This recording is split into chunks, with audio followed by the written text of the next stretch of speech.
If I were the devil, if I were the devil,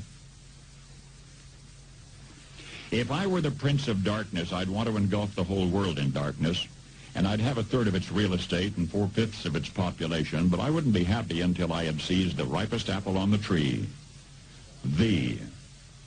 So I'd set about, however necessary, to take over the United States. I'd subvert the churches first. I'd begin with a campaign of whispers. With the wisdom of a serpent, I would whisper to you as I whispered to Eve, do as you please. To the young, I would whisper that the Bible is a myth. I would convince them that man created God instead of the other way around. I would confide that what's bad is good and what's good is square. And the old I would teach to pray after me, Our Father, which art in Washington. And then I'd get organized. I'd educate authors in how to make lurid literature exciting so that anything else would appear dull and uninteresting. I'd threaten TV with dirtier movies and vice versa. I'd peddle narcotics to whom I could. I'd sell alcohol to ladies and gentlemen of distinction. I'd tranquilize the rest with pills. If I were the devil, I'd soon have families at war with themselves, churches at war with themselves, and nations at war with themselves, until each in its turn was consumed. And with promises of higher ratings, I'd have mesmerizing media fanning the flames. If I were the devil, I would encourage schools to refine young intellects, but neglect to discipline emotions. Just let those run wild. Until before you knew it, you'd have to have drug-sniffing dogs and metal detectors at every schoolhouse door. Within a decade, I'd have prisons overflowing. I'd have judges promoting pornography. Soon I could evict God from the courthouse, then from the schoolhouse, and then from the houses of Congress. And in his own churches, I would substitute psychology for religion and deify science. I would lure priests and pastors into misusing boys and girls and church money. If I were the devil, I'd make the symbol of Easter an egg and the symbol of Christmas a bottle. If I were the devil, I'd take from those who have and give to those who wanted until I had killed the incentive of the ambitious. And what'll you bet? I couldn't get whole states to promote gambling as the way to get rich. I would caution against extremes in hard work, in patriotism, in moral conduct. I would convince the young that marriage is old-fashioned, that swinging is more fun, that what you see on TV is the way to be. And thus I could undress you in public, and I could lure you into bed with diseases for which there is no cure. In other words, if I were the devil, I'd just keep right on doing what he's doing. Paul Harvey. Good day.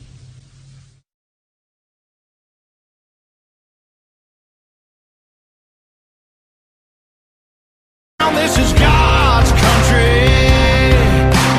We turn the dirt and work until the week's done. We take a break and break bread on Sunday, then do it all again, 'cause we're proud to be from God's country. You just don't understand. Maybe we do, son. Don't think you have a corner on all of virtue vision in the country, or that everybody else is fat and selfish and you're the first generation to come along that's felt dissatisfied. They all have, you know, about different things, and most of them didn't have the same opportunity and freedoms that you do. Let's talk poverty. Most places in the world, that's not a problem. It's a way of life. And rights, they're liable to give you a blank stare because they may not know what you're talking about. The fact is, more people are living better right here than anywhere else ever before in history. So don't expect us to roll over and play dead when you say you're dissatisfied. It's not perfect, but it's a great deal better than when we grew up. 100 men standing in the street hoping for one job, selling apples on the street corner.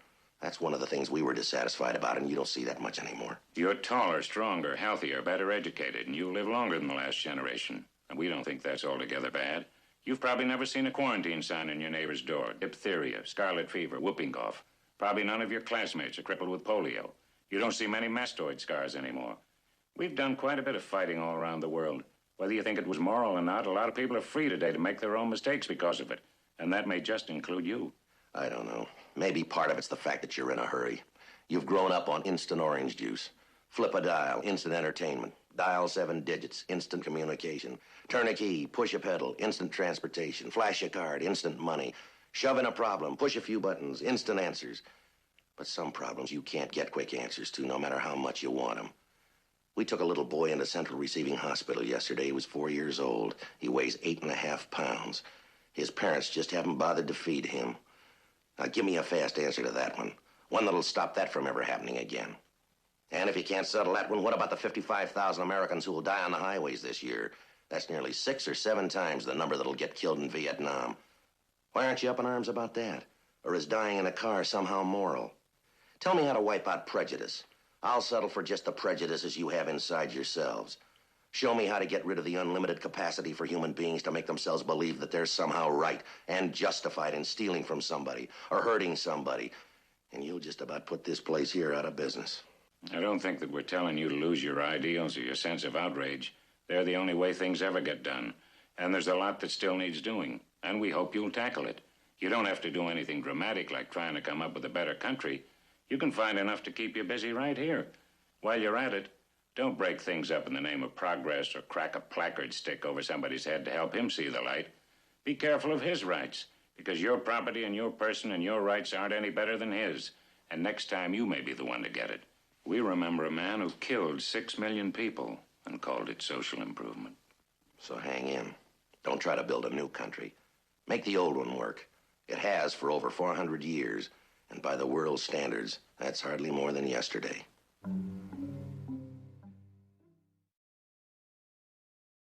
From now on, I'm quoting an open letter from God. My dear children, and believe me, that is all of you, I consider myself a pretty patient guy. I mean, look at the Grand Canyon. It took millions of years to get it right. And about evolution, boy, nothing is slower than designing that whole Darwinian thing to take place, cell by cell and gene by gene. And I have been patient through your fashions, your civilizations, wars, and schemes, and the countless ways that you take me for granted until you get yourselves into big trouble again and again. I want to let you know about some of the things that started ticking me off. First of all, your religious rivalries are driving me up a wall. Enough already. Let's get one thing straight. These are your religions, not mine. I'm the whole enchilada. I'm beyond them all. Every one of your religions claims that there's only one of me, which, by the way, is absolutely true, but in the very next breath, each religion claims that it's my favorite one, and each claims its Bible was written personally by me, and that all of the other Bibles are man-made. Oh, me. How do I ever begin to put a stop to such complicated nonsense? All right. Listen up now. I am your father and mother, and I don't play favorites among my children. Also, I hate to break it to you, but I don't write. My longhand is awful, and I've always been more of a doer anyway. So all of your books, including those Bibles, were written by men and women. They were inspired men and women. They were remarkable people, but they also made mistakes here and there, and I made sure of that so that you would never trust a written word rather than your own living heart. You see, one human being to me, even a bum on the street, is worth more than all of the holy books in the world. That's just the kind of a guy I am. My spirit is not an historical thing. It's alive right now, as fresh as your next breath. Holy books and religious rites are sacred and powerful, but they are not more so than the least of you. They were only meant to steer you in the right direction, not to keep you arguing with each other, and certainly not to keep you from trusting your own personal connection with me. Which brings me to my next point about your nonsense. You act like I need you and your religions to stick up for me or win souls. For my sake, please don't do me any favors. I can stand quite well on my own, thank you. I don't need you to defend me. I don't need constant credit. I just want you to be good to each other. And another thing, I don't get all worked up over money or politics, so stop dragging my name into your dramas. For example, I swear to me that I never threatened Oral Roberts. I never rode in any of Rajneesh's Rolls Royces, and I never told Pat Robertson to run for president. And I have never, ever had a conversation with Jim Baker or Jerry Falwell or Jimmy Swaggart. Of course, come Judgment Day, I certainly intend to. Now, the thing is, I want you to stop thinking of religion as some sort of a loyalty pledge to me. The true purpose of your religions is so that you can become more aware of me, not the other way around. Believe me, I know you already. I know what's in each of your hearts. And I love you anyway, with no strings attached. So lighten up and enjoy me. That's what religion's best for. What you seem to forget is how mysterious I am. You look at the petty differences in your scriptures and you say, well, if this is the truth, then that can't be. But instead of trying to figure out my paradoxes and unfathomable nature, which, by the way, you never will, why not open your hearts to the simple common threads of every religion? You know what I'm talking about. Play nice with each other. Love and respect everyone. Be kind. Even when life is scary or confusing, take courage and be of good cheer, for I'm always with you. And learn how to be quiet so that you can hear my still small voice. I don't like to shout. Leave the world a better place by living your life with dignity and gracefulness. For you are my own child. Hold back nothing from life. For the parts of you that can die surely will, and the parts that can't won't. So don't worry. Be happy. I stole that last line from Bobby McFerrin, but who gave it to him in the first place? Simple stuff now. Why do you keep making it so complicated? It's like you're always looking for an excuse to be upset. And I am very tired of your main excuse. Do you think I care whether you call me God or Yahweh or Jehovah, Allah, Wakatonka, Brahma, Father, Mother, even the void of Nirvana? Do you think I care which of my special children you feel closest to? Jesus, Mary, Buddha, Krishna, Muhammad, or any of the others? You can call me and my special ones any name you choose, if only you will go about my business of loving one another as I love you. How can you keep neglecting something so simple? No, I am not telling you to abandon your religions. Enjoy your religions. Honor them. Learn from them. Just as you should enjoy, honor, and learn from your parents. But do you walk around telling everyone that your parents are better than theirs? Your religion, like your parents, may always have the most special place in your heart. I don't mind that at all. And I don't want you to combine all of the great traditions into one big mess. Each religion is unique for a reason. Each has a unique style so that people can find the best path for themselves. But, my special children, the ones that your religions revolve around, all live in the same place, in my heart. And they get along perfectly, I assure you. The clergy must stop creating a myth of sibling rivalry where there is none. My blessed children of earth, the world has grown too small for your pervasive religious bigotries and confusion. The whole planet is now connected by air travel, satellite dishes, telephones, fax machines, rock concerts, diseases, and mutual needs and concerns. Get with the program.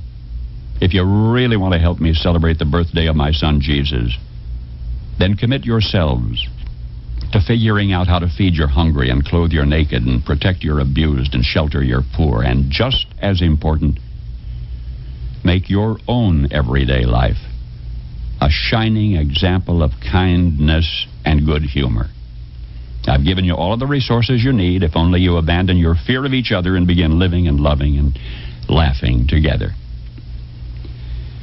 Finally, my children everywhere, remember whose birthday you honor on what you call Christmas Day, December 25, and the fearlessness with which he chose to live and die. As I love him, so do I love each of you. Now, I am not really ticked off. Not really. I just wanted to grab your attention because I hate to see you suffer. But I gave you free will.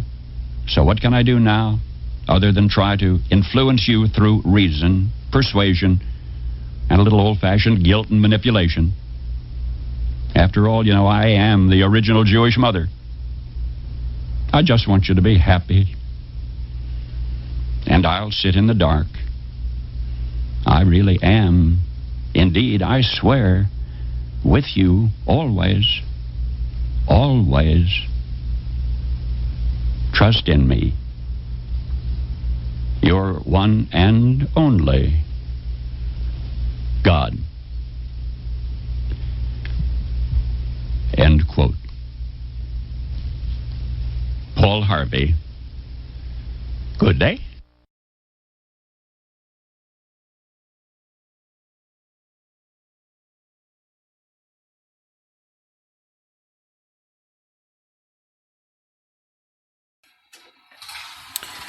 Hello, hello, hello, and welcome back to another episode of Journey into Freedom with me, your host, Red Gypsy. Our co-host, Scarlet Anonymous, will be with us probably in about an hour or so. And in the meantime, we have loads to cover. We are going to start with weekly guidance.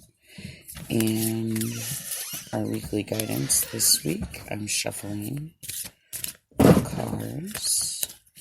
And let's see what comes up.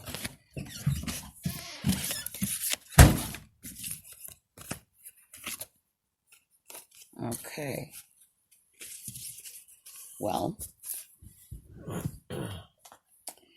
it is actually Ganesh, and we know him, Hindu elephant head, overcomer of obstacles, clears path of any blocks. We call in Ganesh to begin any ceremonies, new projects, smooth start, steady progress, very supporters of writers, and helps anyone within a bind. The card is yes. His message is that all the doorways are open right now, and the pathway is very clear. Any of the previous obstacles are removed currently, and as long as you keep that positive mindset about your situation to ensure your best possible outcomes. The answers to any of your questions right now is yes. This is the good time to make a move or a change. Prayers are being heard, they're being answered, and you have the support for the current situation, and keep your faith. Hey. This is this week's weekly guidance. No. Oh. I got the cards all the way backward. Okay. So that was a pretty short and simple weekly guidance. Usually it's not so short or simple. Leave it. But it's always nice when you have short and simple to do. In the meantime, now we can do... Well, we have some homestead updates. No. Not really a whole lot of them. But I do have a few.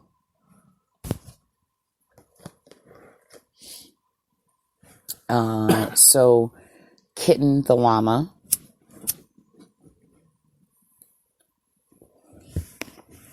her face is doing really well. All of the infection, I do believe, has left and is gone. She's just healing up the wound itself now.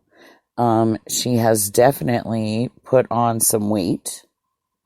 But we did switch her over to some llama chow for a bit here while she's nursing. We had her on just the regular universal for, all livestock kind of feed. And she liked it. She was doing okay with it, it seemed, but the vet wanted us to put her on some llama feed for a couple of the extra nutrients and minerals. since baby Elijah is so humongous and still nursing, he's taking a lot out of our poor girl kitten, but she's doing an amazing job. She is an excellent llama mama, and we adore that with her.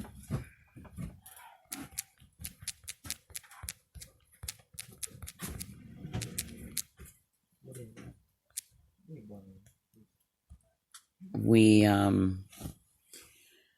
have moved the sheep Ella over in with the does. They seem like they're doing okay with it. And Tara, Queen Tara. Well, little Miss Queen Tara.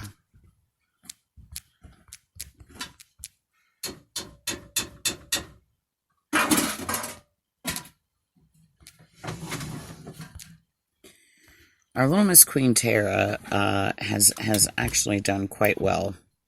Should I bring another small one with having Ella in the dough pen.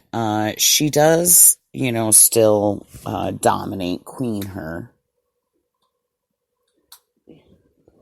so to speak, but she's doing her thing. Ella seems like she adjusted all right. She didn't like it when we moved all the babies out of the baby dough pen and let them go in with the big doughs. So that's why we moved her over. We thought she would like staying with just Kitten and Elijah, and apparently not so much. So she bawled and bawled that first night, and so we put her over with the doughs to test and see how she would do, and she did good. Tara was like, all right, here's the law, and just went right after her, like, okay, fluff and stuff, you're gonna learn real quick.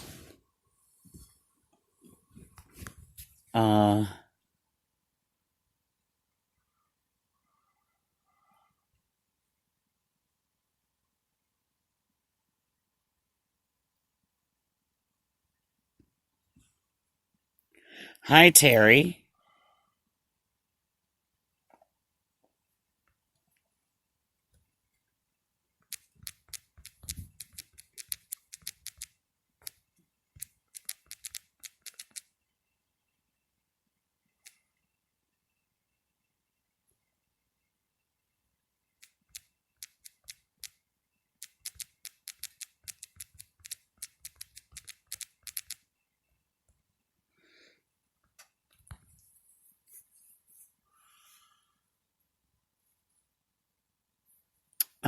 Ron does, I got a little bit of a thing there.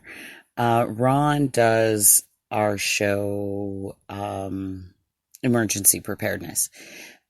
He does an amazing show, and he is on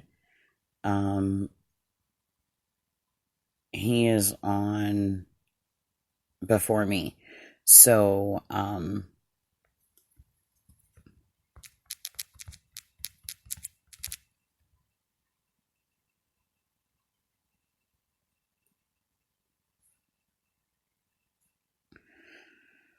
we often get a lot of people looking for Ron, but that's okay, because we love everybody. We love all of our listeners, and Melissa finished our banners on the show pages. They look great. That picture actually is a picture I took myself. It is the double rainbow, and that was actually just this this year. That's been since January. No, I guess it was a little bit before then, probably right around October, November. So I guess it was technically last year. But that is a picture. That little hill there that you see is actually, we call it Rattlesnake Mountain. It's full of rattlesnakes by where I live. Oddly that it would seem not one but two rainbows at Rattlesnake Hill. But, coincidences.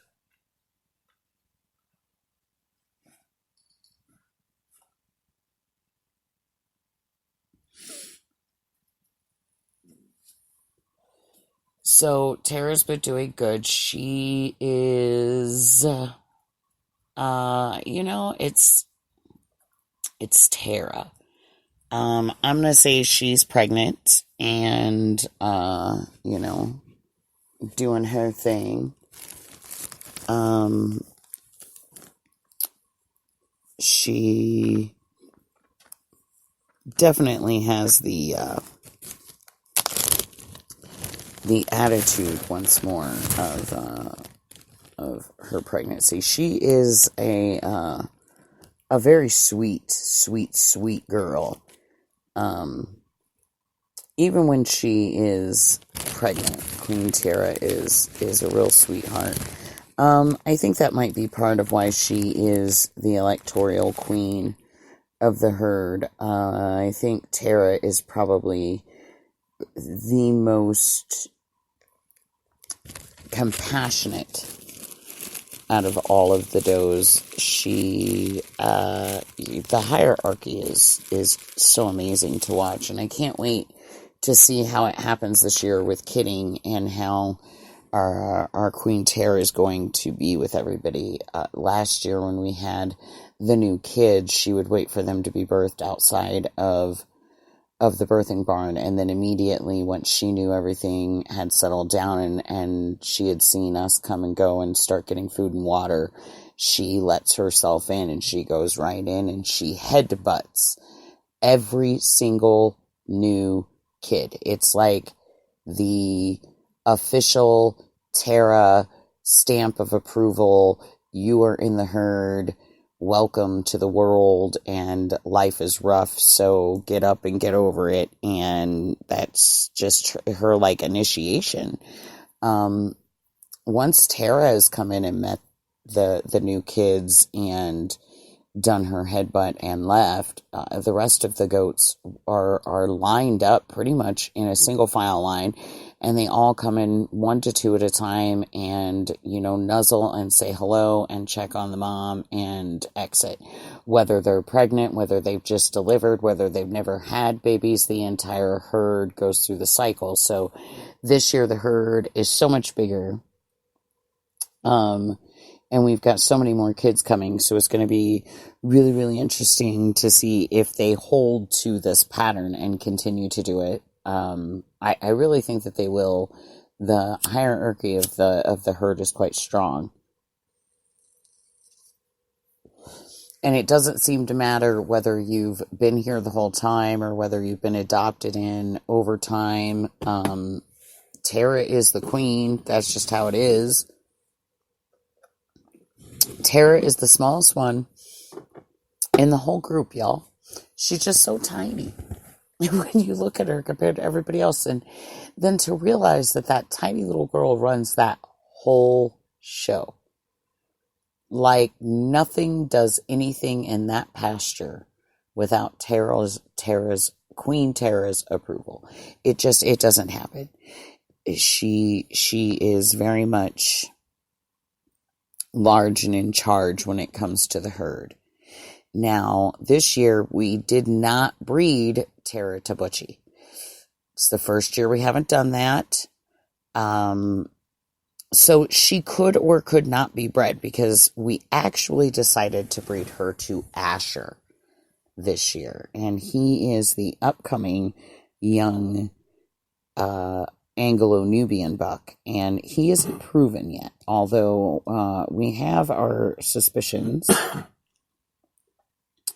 that he will be proven quite quickly in the next couple of months. We gave him quite a few girls to see if he would do what we wanted him to do and breed. He didn't seem that interested in it at first, but Butchie was the same way. But then he seemed like he hit his rut just a little bit later than everybody else did. So he kind of got last rounds with all of the girls, which most of them were already bred to either Butchie or Odin, Butchie's son. And he didn't, he just chased the girls around making funny noises. There were a couple that he was breeding, Tara being one of them. Thea is another one that he bred this year. And he really has a thing for baby Alice, but baby Alice we didn't want to breed quite yet. So hopefully we kept them apart. He kept breaking through the fence to get to baby Alice, though, so we're not 100% sure. And they're really not babies anymore. They're almost, gosh, our babies are just about a year old almost already. That's, wow. Where did the time go? That went by so fast. So they're not really babies anymore, but they're our babies still. They're going to be our babies until the next babies come, and then those will be the new babies, because that's how it works. But, yeah, so hopefully this year we have quite a lot of kids expected. Now, a lot of these does for Lily, for instance, Lily was our first one on the farm to ever produce twins. Now, she produced twins last year for us. She came to us too, though. We have no idea how old she is, really, or anything really about her, other than she's a very good milker and she's a very good mother. And with Butchie, she gave us twins. So we are expecting twins out of her probably again this year. Now, Tara should be giving us twins, but Tara's tiny. So the idea of Tara giving us twins is pretty slim. We probably will never get twins out of Tara. She'll probably always just be a one-kidder, but we're okay with that because she gives us amazing babies. Thea had her first baby this year. We don't know if Thea's going to give us twins or single or triplets or quadruplets. Anything's a possibility. So that's up in arms. Now, Fiona gave birth this year for the first time as well, so we're expecting twins or higher probably from her this year. Valley gave birth for us with one baby. We do believe it was her first baby. Again, she was one that was given to us. We don't really know her history or anything about her. So this year she could also be producing twins for us. We have another doe that was given to us from the Viking down the road. We know that she has a baby because the baby was with her. She is probably going to give us twins. And then we have a couple first-timers going. We have Malibu. Miss Malibu will be having her first, hopefully, this year. And then we will be having Mary's baby, which Mary is the one that came from Verlin. Mary's baby should be having babies as well now. She is 2. And then I forget what her name is off the top of my head, actually. My son named her. And then we have Peach, who was also given to us, and she is probably twins or more. And then we have Bonnie, who is probably going to be twins or more. So we have a lot. We have a lot coming. And to realize that we're already this far into January, February is our prepare month. And then babies start coming, kids start dropping anywhere the end of February, beginning of March, and on now through until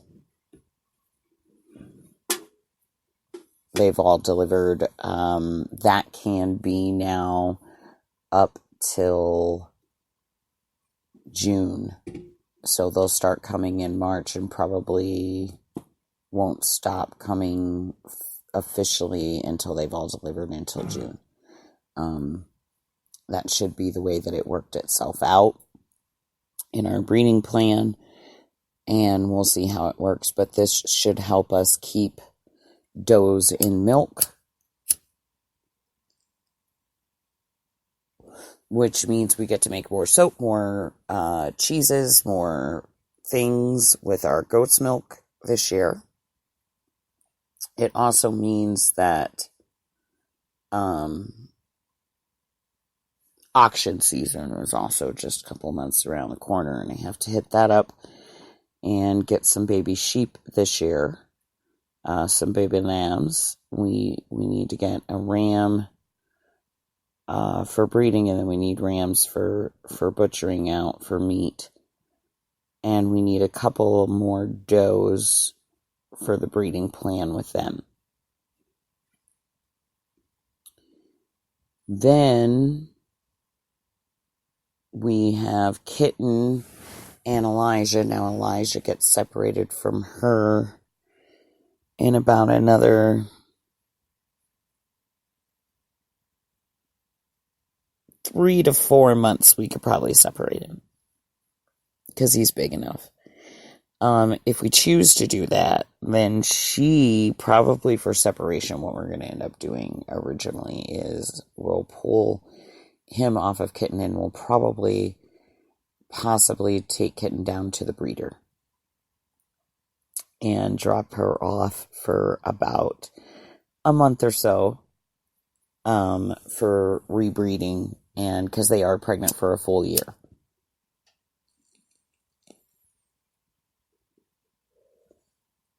Get her rebred, and then by the time we bring her back,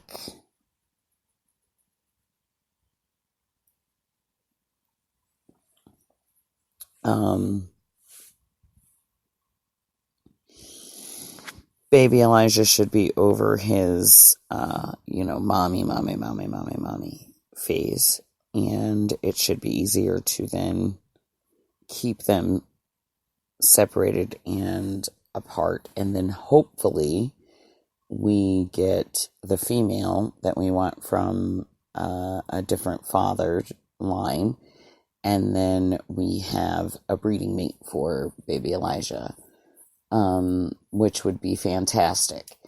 And then we can retire Kitten from breeding. Not that we need to, because she's still very young and she would breed for quite some time now. But we would probably just let her retire off. Depending, though, because this is her first baby, and being her first baby, she's really come around a lot personality-wise. And she's really flourished and bloomed as a mother, and I wouldn't want to take that away from her if it's something that she really enjoys. So we'll see after the second baby if she is still that way, and if so, then we may take her down for a third breed or so, or even look for someone closer than the original breeder.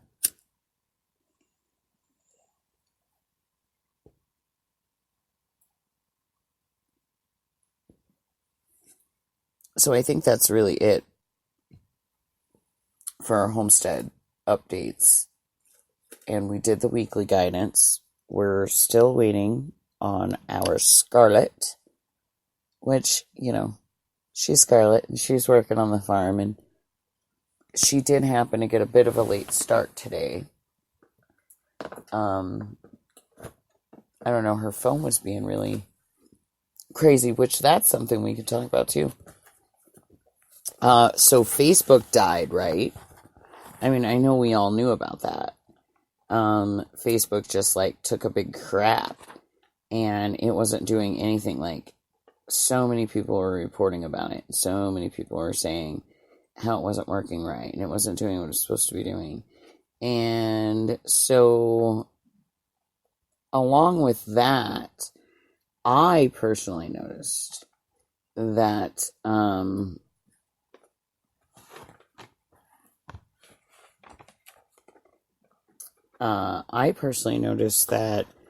I was having issue with,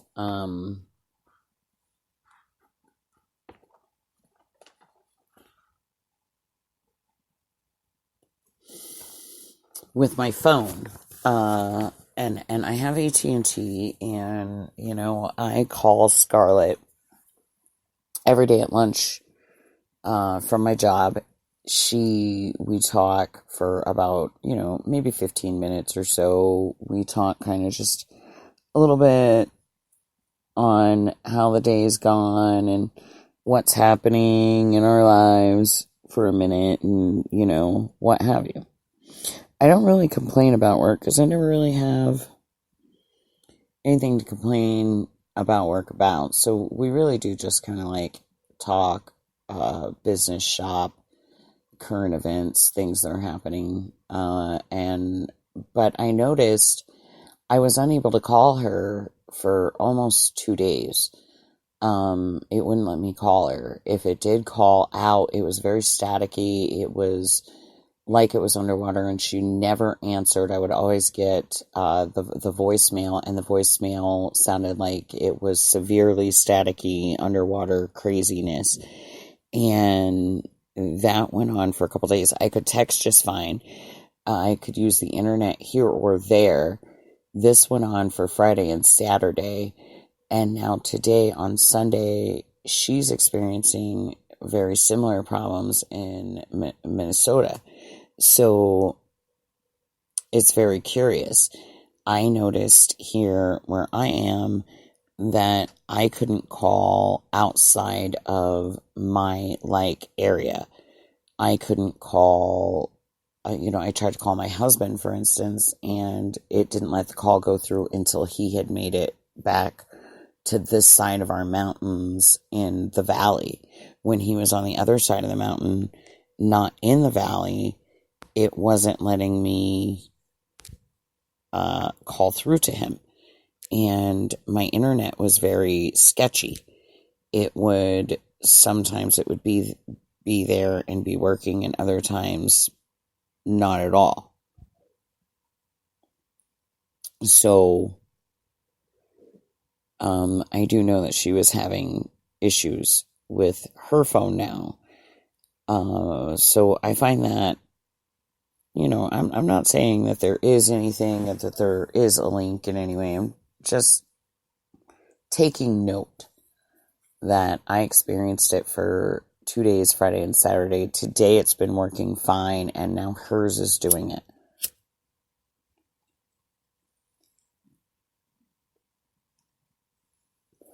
Just thought that was kind of an interesting little twist of fate. And something for others to keep their eye out on, keep your eye out for stuff like that. Notice if your phone's working, if it's not working, how it's working, what's working with it. So if you're experiencing problems, just keep note of it. Keep it, fresh so that you remember. Let's pick up with our folk medicine. We had just kind of started to get into, talking about it more worldwide. So, the first thing that we need to say about folk medicine is that although it's been tossed around lately as something very easily dismissed, it should not be. The reason for that is because back in 1982, they believed that 2.3 to 2.8 billion people, or 56 to 67% of the entire world population, relied solely and or partially on traditional or folk methods of medicine and cures. And that was in all places, from North and Central America to Africa to Europe to Southeast Asia to Asia itself. Unorthodox medicine flourishing right alongside more accepted kinds of medicines that we would turn to first in America and England.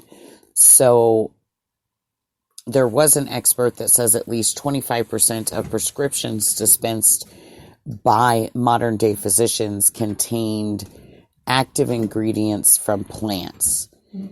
Norman R. Farnsworth, which is a PhD, he is a pharmacy scientist at Illinois Medical Center in Chicago, is quoted as saying, essentially all of the plants yielding useful drugs that are found in prescriptions as extracts are rich in medicinal folklore.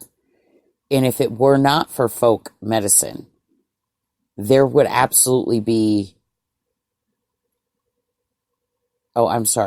If it were not for folk medicine, there would not be as many excellent drugs available within modern medicine as there are today. Almost all of our modern medicines are based off of these folk, quote unquote, folk medicines. Now, see, I think that that's really important to think about because, again, you know, I've been sourcing from really, really old black and white books that I can hold in my hand that are mostly published in 1980s, 1982, so forth like that. And they all seem to say the same thing, which is really hard to find when you're looking up online stuff now about folklore or holistic medicines. How they've kind of changed the wordings around now and done this.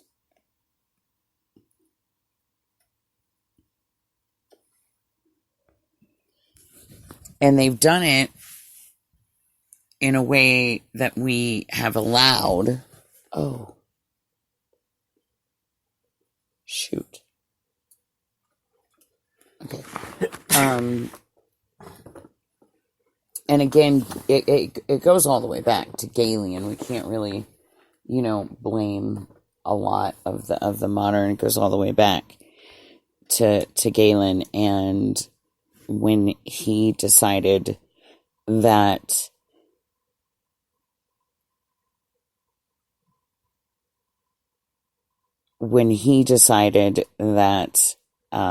his theory of following the mechanical and ignoring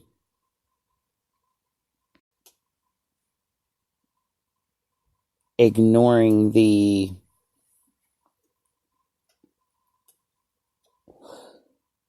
physically seen, witnessed, experienced things for the unknown scientific side, or the known scientific side, it just, you know, it's been going on for a while, but without it's the parent to all medicine. So this is like, you know, this is like you turning around and being like, oh, okay, thanks for being my parent, and now I'm going to kill you off, and or make you look stupid, and or discredit you in every way,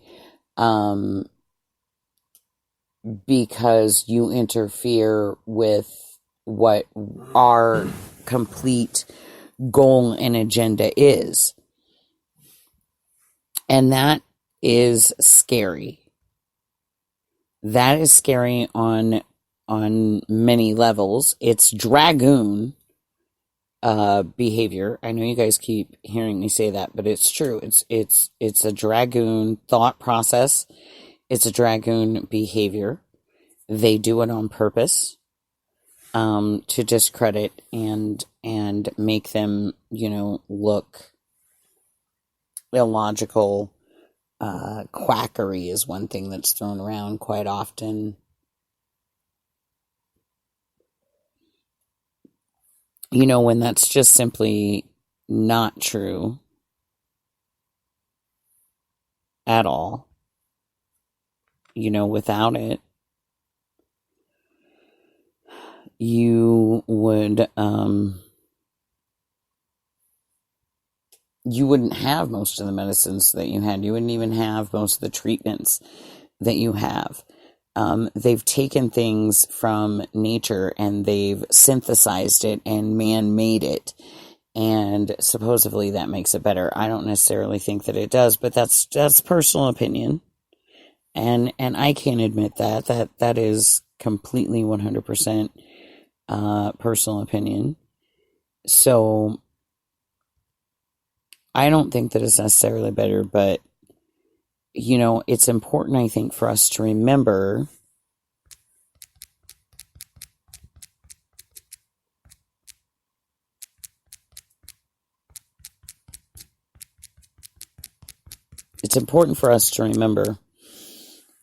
that it is the base of everything. And this is very much, again, like building a house. It is the foundation of the house that we've built. So if we rip out the foundation and you don't have a solid foundation to transfer onto, this is going to be a problem. The whole structure is going to fall. I don't want to see that happen, and I'm not wishing it. But at the same time, karma does what karma does.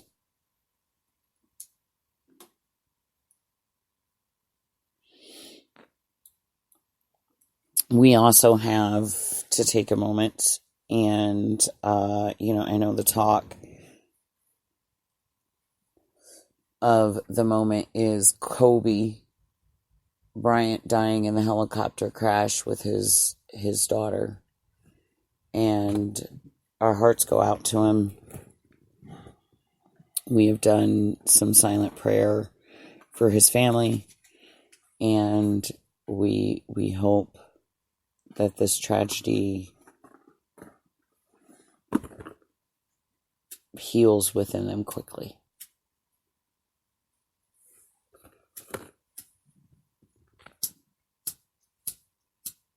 Yes, this is my life and my luck. You have witnessed it firsthand.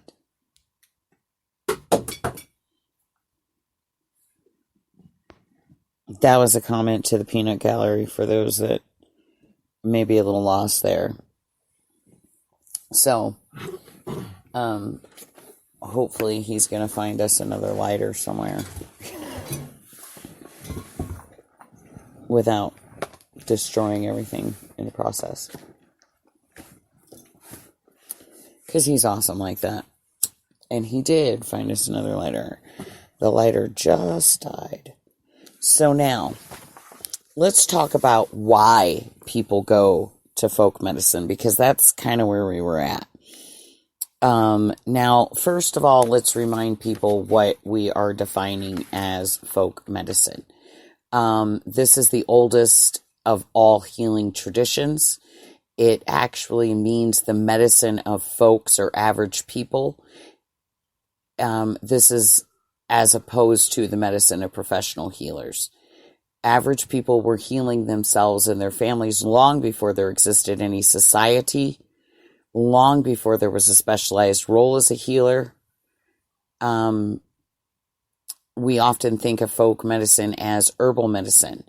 That is an incorrect thing. Herbal healing is a facet of folk medicine tradition, but folk medicine traditions also include things such as psychic healing, massages, diet therapy, spiritualism, hygienic practices, laying on of hands, and even simple surgical techniques. Basically, folk medicine was whatever works, or more precisely, what appears to work. Empirical or electrical medicine is what we refer to as folk medicine. Now, why people kind of go there.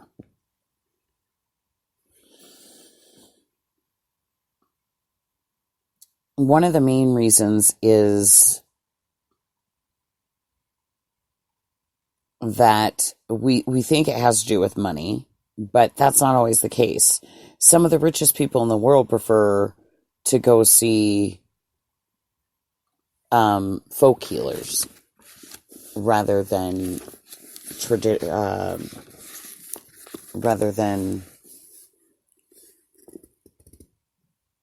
mechanical health professionals.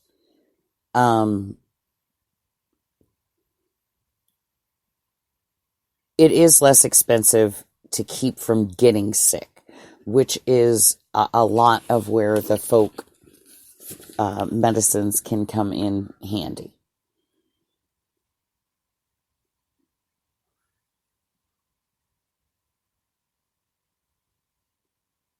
Now, there have been places that, such as Ethiopians, that claim garlic is a better antibiotic than the penicillin that the hospitals and clinics give them, even though they're able to receive the penicillin for free. They will oftentimes deny it because they have a better reaction with their symptoms to garlic.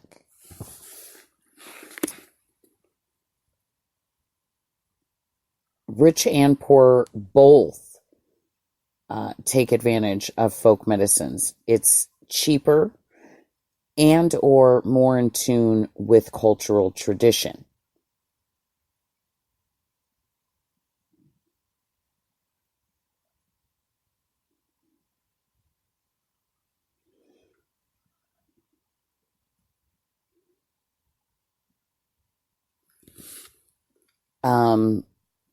Basically, the key to any kind of successful care is that you should pick a doctor that gives the most damn about you.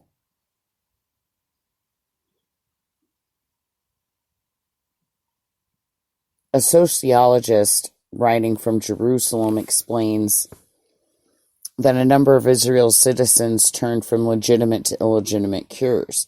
Patients turn to traditional healers, and it had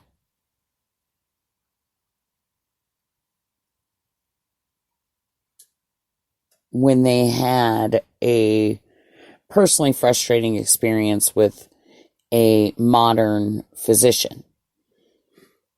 Now, Israel Annual Psychiatric and Related Disciplines, September 15th, 1977, has a little thing in it that says, it is not uncommon for the sick in Malaysia to feel that modern medicine merely deals with the palliation of the manifestations of illness.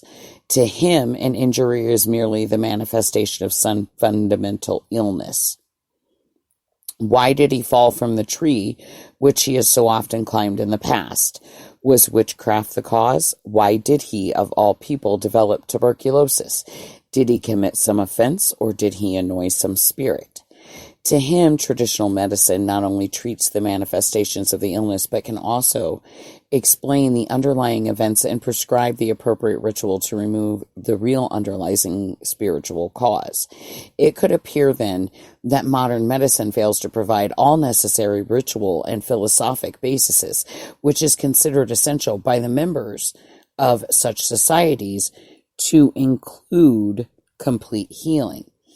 That was actually in the American Journal of Chinese Medicine, Volume 7, Number 3, 1979.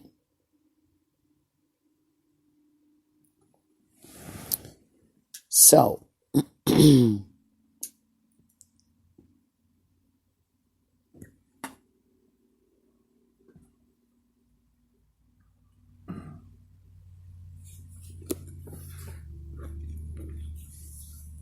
that goes to show, like I've always said, healing comes on every level. You know, the physical symptoms really are just presentations in a physical form of the other things going on that you have either not seen and or ignored. And it all leads back to that spiritual essence. This is where the emotion code healing comes in, which I am an emotion code healer. I do know how to trace an emotion back to an organ within the body to then trace it back to the actual emotion that is causing the problem within the organ, which then can be traced to most times an actual person and or situation, which then we can work on cutting those crystalline embedments from the DNA and altering that now for the future so that it no longer affects you in your present. That can be a very hard thing to go through, but it is oftentimes a very necessitated thing. Now, the great thing about emotion code healing is once we've gone through it in depth, which can take a couple of sessions, once we've gone through it in depth and acknowledged all of your physical symptoms and traced them back to your organs, emotions, people, places, things, events, times, cut the cords, you should never really need emotional code healing again until you've experienced more trauma that would cause that. So anyone who's never had an emotion code healing, I do highly recommend them. They can be done long distance, although it is best to try to do them hands-on and in person whenever possible. But long distance is easy. I do offer emotion code healing, and now we can do that actually on Facebook. We can do it on Zoom. We have options now. So actually, we may actually work on doing an episode maybe coming up soon where I'll do an emotion code healing with Scarlett, and you guys can kind of see how that goes. If she would want to, she probably would. She's been wanting one anyway. So we'll talk it over and we'll get it worked out. We'll see. Or maybe otherwise we'll get a volunteer to call in one night or what have you, and do one live on air for everyone and see. But that would be a good place to start. I also do Kundalini Reiki, which gives me a lot of different boosters, and some of those boosters that I have are DNA Reiki, and I also have birth trauma Reiki. So these are, and crystalline Reiki, and these are all able to be done long distance as well, that can help with these emotion embedments and the spiritual side of healing. Now we're gonna keep going.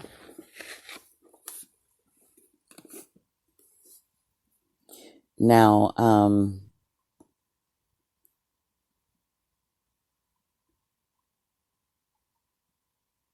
I have personally witnessed plenty of places. Now, the author of this book is also confirming the same things, but I'm going to actually talk on my side. You know, I've witnessed tons and tons of people that when you can add that spiritual side of healing, that will show very significant and drastic improvements in their health and well-being once you have started addressing all sides of their condition.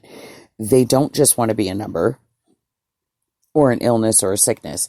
You know, someone suffering from cancer, for instance, that's going to chemotherapy to go also seek a folk healer is not unheard of. It should actually be encouraged. Because a folk healer is going to address the sides that the regular doctor doesn't have time and or is not really trained to do. You know, the folk healer is more trained for that compassionate spiritual side. And, you know, they should be able to work hand in hand kind of together. That may sound crazy, but there are benefits to allopathic medicine. We're not saying that there isn't at all, but there is no reason that these cannot be used together in combination with each other, to support the fact that you don't need to just heal the symptoms. You need to heal on every level, and that's spiritually, mentally, physically, and emotionally. All of these are vital.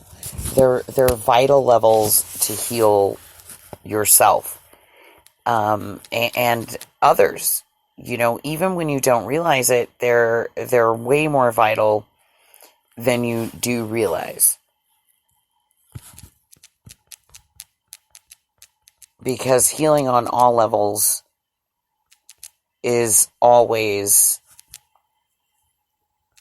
of the utmost importance.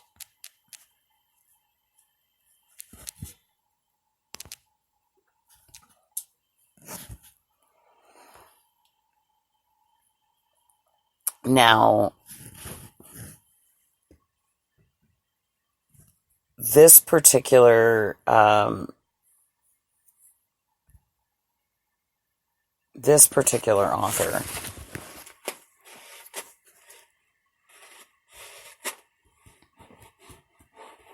Hi, Pam. Yeah, shh, don't tell anybody.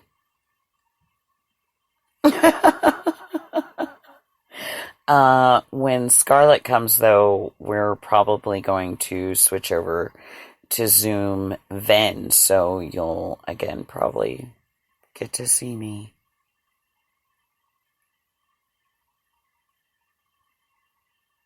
I didn't realize that, not seeing red was such, like, a thing.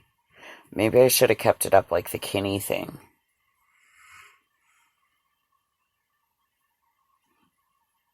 I thought about it with, like, wearing all my different hats and stuff all the time. But, I'm so glad you're with us, Pam. I'm sorry that I missed your entrance. But welcome, welcome, welcome, welcome. Now, this particular healer is saying that, he personally witnessed Hindu and Native American medicine men singing, dancing, chanting, administering herbs, practicing yoga, creating beautiful colored sand paintings. And almost every instance of this, such type of folk healing or hand-holding, stroking of foreheads, massaging, showed therapeutic benefits to all the patients. And we were, again, starting to show these therapeutic benefits within patients more within this time frame, like in the 2000 eras. And we were even starting to open hospitals where they were going to work these things in conjunction, such as Reiki, in with the modern chemotherapies and things, because they were showing this great increase in the therapeutic benefit for the patient. And they've kind of swept these under the rug and kind of tucked them away and hidden them, because now we're back on the, it's quackery and don't believe it, and mandate vaccinations. So, this is why I went back to these old books, because I want us to understand where we as holistic people, folk healers of the people, are coming from. We have had hands-on experience that has taught us many things, and those things are quite usable, and they are very therapeutic to patients.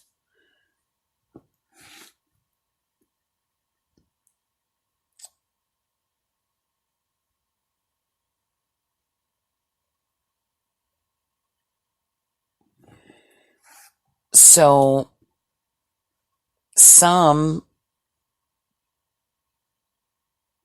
don't need that, and some do.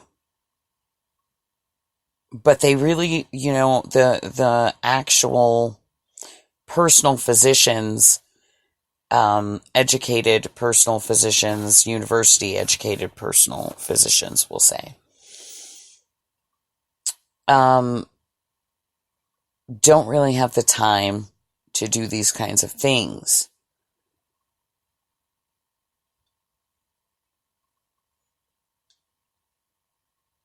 Now, this actually is a better argument for the folk healer, because the folk healer allows themselves to have as much time as needed with their patients than any medical doctor can allot for or do. This leads for a more personal, hands-on approach to your healing. Now, examples of this, we can say touch and listen therapy makes a huge difference in the world.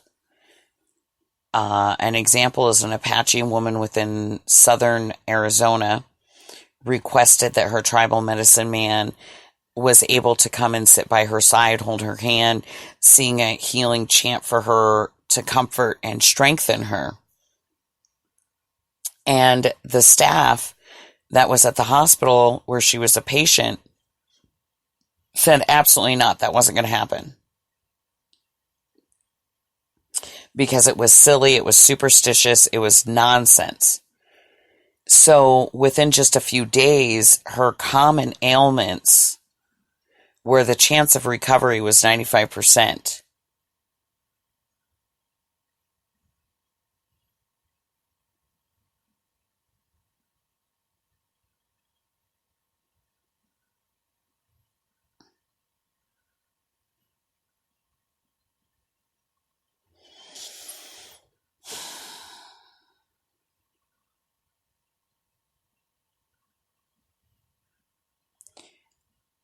okay, yeah, I was reading that right. Within just a few days, this common ailment where her chance of recovery was about 95%, she died. Now, another case for this is someone being admitted in a St. Joseph Hospital in Omaha, Nebraska for cancer of the liver. This was late September 1980. This happened in the vicinity of a convention.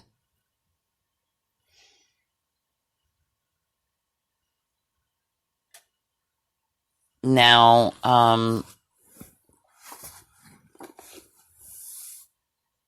the author states that he went to visit this person and he stayed a week longer than he had proposed to stay, alternating visits with the wife,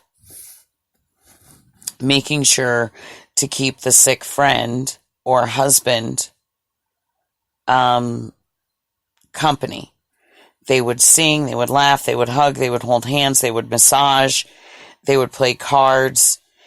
It was a tremendous influence. The doctors and family gave such personal attention, and this became a very big factor in pulling him through the bout with cancer. It gave him more of a will to live, among other things.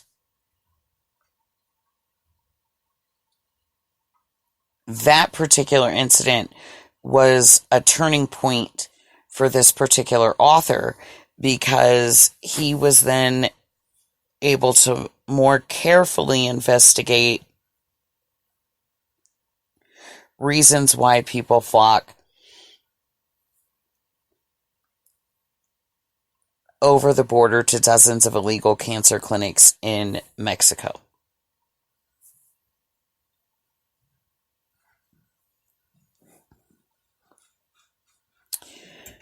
The main reason, the number one reason for them to do this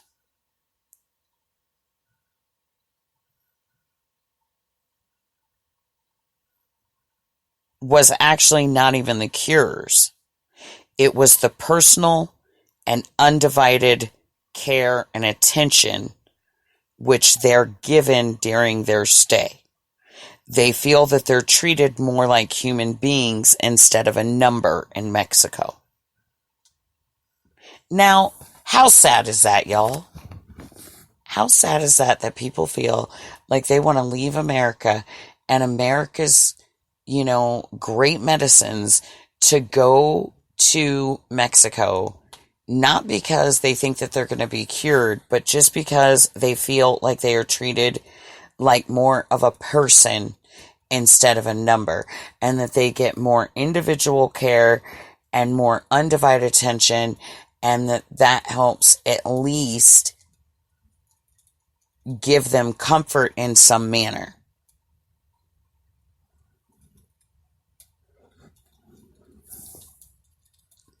That's pathetic. Maybe I'm wrong. I could be. I don't know.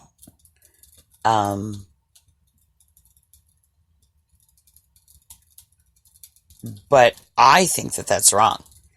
That's awful to think that they believe that Mexico, of all places, can give them better health care because they're actually approaching them on the more humanistic level instead of the mechanistic level. They're approaching them more on the Hippocrates level instead of the Galen level. And this is what we've lost in our healing of today. We've lost the Hippocrates in the mechanical.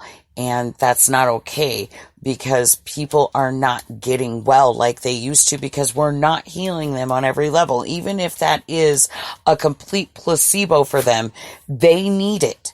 It needs to be done for them. And placebo or not, it heals them. And what does it matter if it's a placebo if they're well?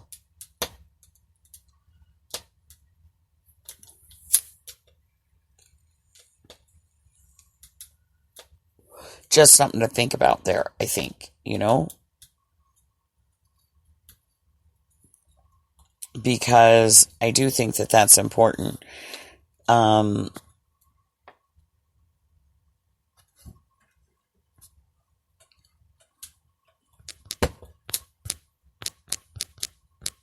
Because Hippocrates healing was the original.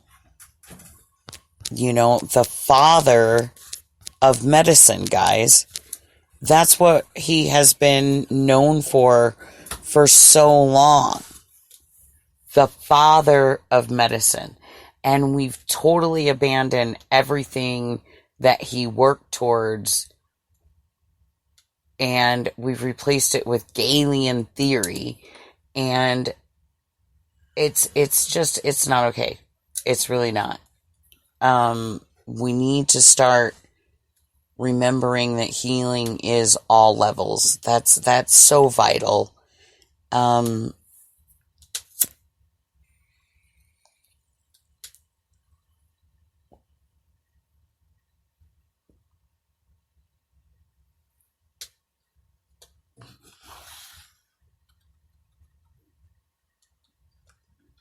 And, one of these people that traveled over, stated that, he was treated like a human being, not like a number. He did later die in the States, but he also had the satisfaction of knowing he'd done everything possible for himself. And his widow says that they absolutely had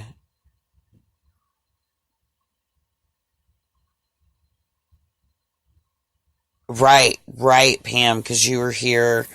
I think you've been with me since I started this whole Hippocrates versus Galen folklore, old school, taking it back to the simple stuff here.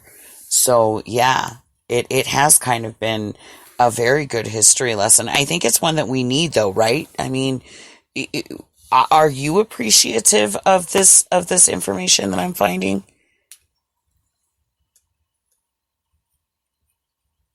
And presenting?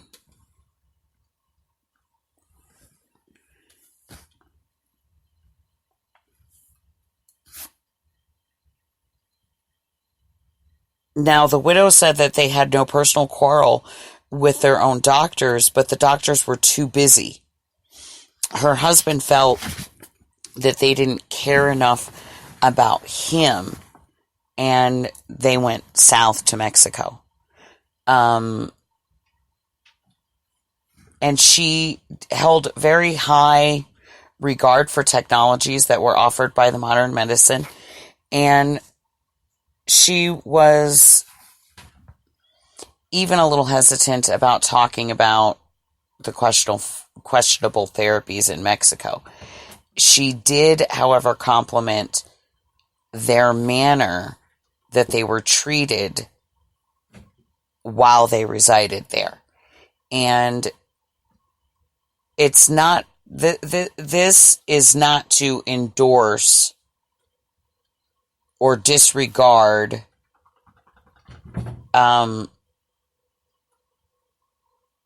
going down south. It's just to give an insight, like I said, when you have to look at the fact that these people had no issues, and this is the story of many that do this. It's not just their story. So, when they feel like the doctors here in America are just too busy to give them the treatment that they feel that they need on every level and be treated as a human being, we're doing something wrong. We're doing something wrong. Healthcare should not make you feel that way. You should want to be a part of your healthcare. You should be included in your healthcare. You are the highest key aspect of your own well-being and health.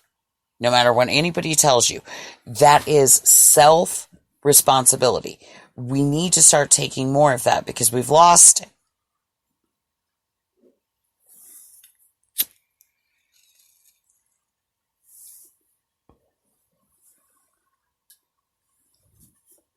Now,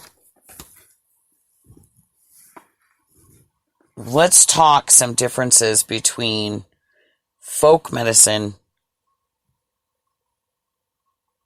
and fake medicine. Okay?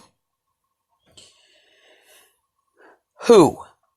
Now, for anybody who doesn't know who WHO is, that's the World Health Organization. Of course, we're hearing about them a lot right now in the news.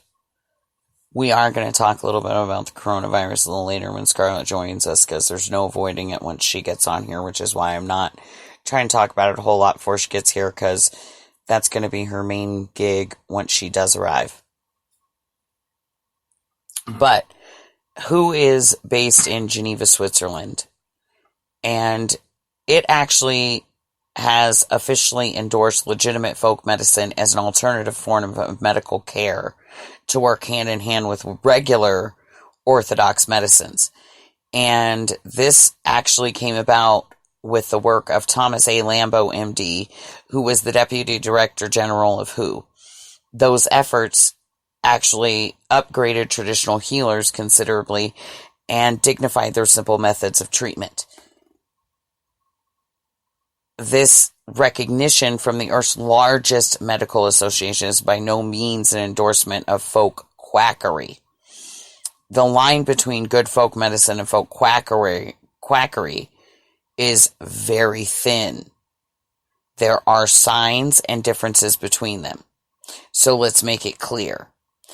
Just because magical or religious elements are mixed up or closely intertwined with herbs and the like is no reason to label it quackery. In most folk medicines worldwide always involve some occult or superstitious rituals with the rest of the therapies that are offered. It's not heathen to qualify as a cult. The Mayan Indians, for instance, of Yucatan and Guatemala,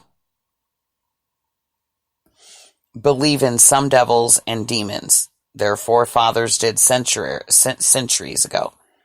And they combine this with the Virgin Mary and other recognized saints stemming from their loosely applied Catholicism. But then, on the other hand, while devils and demons may not figure in Anabaptist folk medicine, older Amish and Mennonites in Ohio and Indiana and Pennsylvania, with strict Christian beliefs, often go and fancy imps, ghosts, and occasional goblins. So we can't rule out folk merits, elements of religion, or even black magic.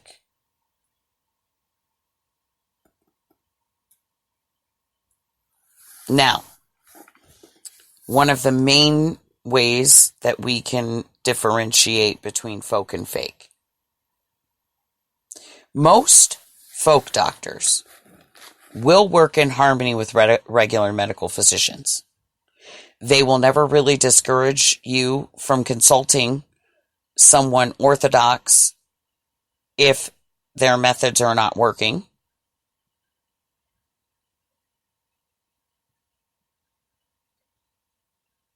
Now, the ones that tend to castigate medical professions, blame them, you need to beware. Now, sometimes they're a little correct, but when they're blaming them for every little thing, you need to watch out. When they're not willing to work hand in hand, you know, when you run into, okay, for instance, I'll give you a good for instance.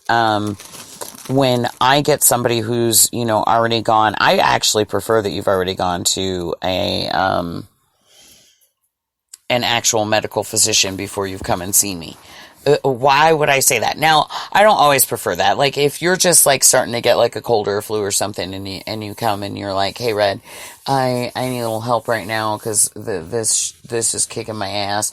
And you can tell me, you know, hey, I got a runny nose, I got a slight fever, I got some chills, I got a cough. You know, I can usually get you something whipped up or tell you what to whip up for yourself quite quickly.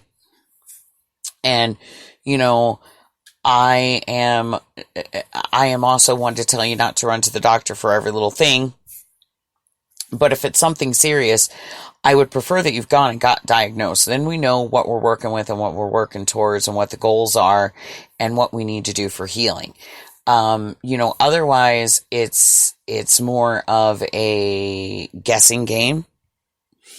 And it's easier if you've already gotten your diagnosis and you're already working with a medical physician, because then I, as a healer, am aware of exactly what your condition is, and I can give you a way more in tune, personalized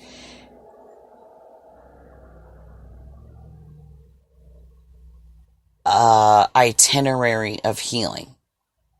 Where we need to start, what the goals need to be, what we're looking at maintaining, and how to make that work side by side with whatever it is that your medical physician is already doing for you without interfering with it.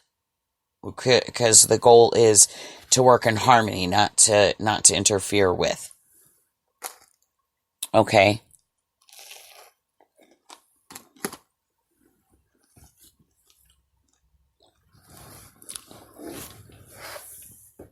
So that's the first main way to tell your folk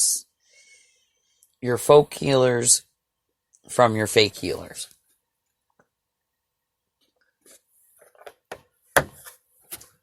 Now, I'm not saying, I'm so used to saying we, because, you know, I'm usually speaking for Scarlett too, but I'm not saying that these are foolproof ways and that everybody does it this way. These are just guidelines. A second way is to remember that folk healers or doctors are always going to be more interested in the patient's needs than their own need for any type of monetary. Now,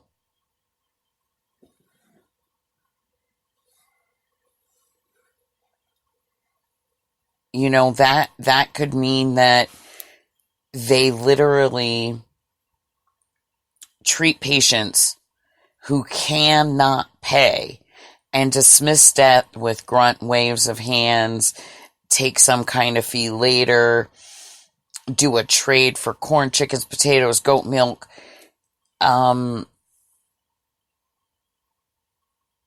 When you're talking about the fake healers or alternative healers,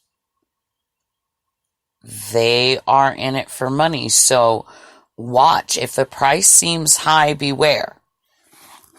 Now, what I can say about this is I have so many people that come at me all the time. And I hear it all the time, over and over and over and over and over again. And I wish Scarlett was here, because she knows it. She knows that people pound me about it all the time. Red, you are a registered lifetime metaphysician. Red, you are a traditional Reiki master. Red, you are a Kundalini Reiki master. Red, you are a crystalline Reiki master, a DNA Reiki master, a ascended Reiki master. You are a plant Reiki master. You are a registered lifetime holistic practitioner. You are an herbologist, almost completed with a degree in herbology. You are a certified sound therapist. You are a certified holistic detoxification coach. Red, you have all of this. Red, why do you have no money? Red, why are you not charging people? Red, why are you struggling in any way? Red, you could be making so much money. Red, you could be making hand over fist money. Red, why is it that when we come and we see you, you teach us things instead of just giving us treatment and sending us on our way? You know, we could have to come back to you more. Red, why? You know, why do you have all of these things and you're not using them to your full ability? You know, Red, you have a certification in angel realm reading. You have a certification in past life. You have a certification in hypnosis. You have a certification in all of these things, and you're not using them. You're not using them to the fullest of your ability. You're not doing what you should be. You know, I had somebody, they came and visited me. They knew me from prior to moving out here, and they knew me before I had gotten sick and before I had started getting all of my certifications and opening and ascending higher. And when they came to visit, they too had claimed a lot of things. And when they arrived to me, I realized that much of it wasn't true. They were very, very sick themselves, and I did a lot of healing on them, and I helped them. And they ended up leaving, and we don't speak really anymore. And it's sad because I never did anything wrong.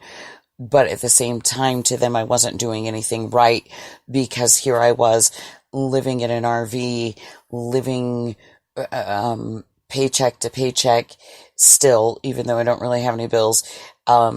You know, not really paycheck to paycheck, because we're a little bit better than that, but, you know, still living in an RV because we have to buy building materials and all of these things, and these things are very expensive. So trying to do all this and get, you know, your permits and your septic and your water and all of these things, like water we've gotten taken care of, but, you know, there's lots of things that still have to be done, and it all costs money. And Red, you're so dumb because you have all these things and you're not using it. Well, you know what, guys? I say it all the time.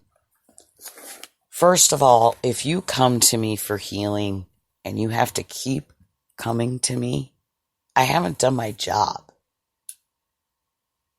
I haven't healed you. And my job really isn't to heal you. See, that's my trick. Whoa, blow your mind. My job isn't to heal you. My job is to teach you how to heal yourself. And it's really not even to teach you. All I have to do is help you reawaken what is already DNA embedded within you. I just have to spark it so that you remember it. That's my job. What I do isn't credited to me. I have all those pieces of paper because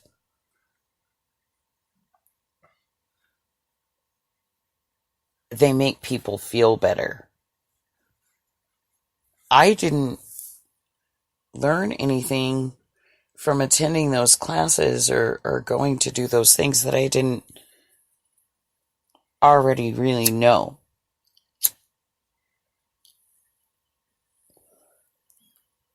I have been extremely fortunate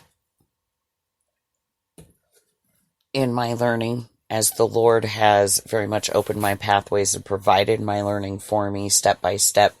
As I've been ready for it, one step has led to the next step. And I started my journey of learning to be a folk or holistic healer because it ran within my bloodline, and we've all been very natural in how we've wanted to handle healing and well-being. And I was personally very ill, extremely ill.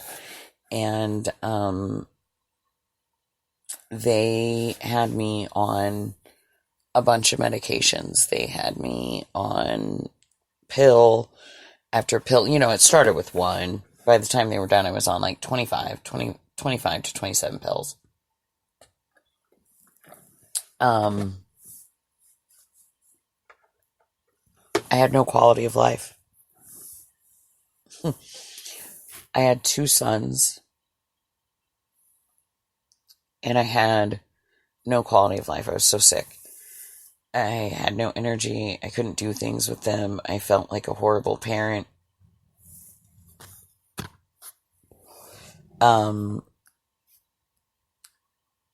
You know, I had always been the one that did things. You know, I was a home health care worker in home health. They made me get vaccinated with certain things, and I hadn't really ever done that in the past. And I didn't know better. This was still in my time before I was smarter, and I did get vaccinated, and those vaccinations have led to some pretty bad places for me. I suddenly, right after vaccinations, developed Hashimoto's, which is an autoimmune disorder. And thus, I actually do suffer from an autoimmune disorder that I'm not supposed to get vaccinated, and I'm not supposed to be around others who are vaccinated, which is another reason why we choose not to vaccinate in my home. It's a very controversial thing right now to talk about. And yes, Pam, I do it out of the kindness of my heart. Because I know what it's like to be told that you're not gonna live.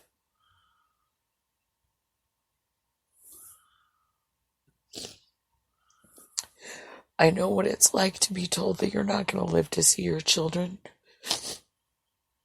make the ages of 5 or 6. That you need to make sure that you've made plans for their future, because you're not going to be a part of it. I know what that hopelessness feels like inside.